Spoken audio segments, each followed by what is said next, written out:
शेवगाव येथील एसटी बसेसवर नगरऐवजी अहमदनगर अशा पूर्ण नावाचे फलक लावावेत या मागणीसाठी शेवगावच्या ग्रोग्रीन फाउंडेशनच्या वतीने शेवगाव बसस्थानक प्रमुखांना निवेदन देण्यात आले। बसच्या फलकावर नगर असा उल्लेख असल्याने प्रवाशांमध्ये संभ्रम निर्माण होत आहे। त्यामुळे 15 दिवसांच्या आत फलक बदलावे अन्यथा तीव्र आंदोलन हाती घेण्याचा इशारा यावेळी देण्यात आलाय। इथे अहमदनगर आहे, इथे शहर असल्यामुळे काही बसेस असं होतं का नगर नाव येतो फक्त लोक प्रवाशांना यायला त्रास होतो। कुठून आपण बाहेर गावी जर गेले तर भाऊ कोणाला नगर जिल्ह्यातल्या लोकांना माहिती आहे नगर कुठे, बाकीच्या लोकांना माहित नाही का अहमदनगर हे नावाने हे ऐतिहासिक शहर आहे। या नावाने अहमदनगर नावाची पाटी लावण्यात या बाबतीत आम्ही आज निवेदन देण्यात आलो।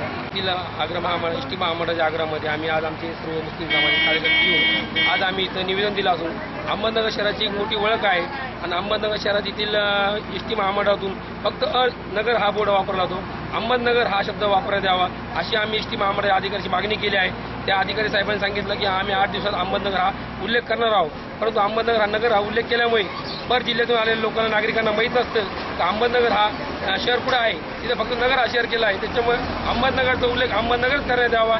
या 8 दिवसात कधी केला नाही तर आम्ही 30 रुपयाचं आंदोलन छेडण्यात येईल एवढी आमची विनंती आहे।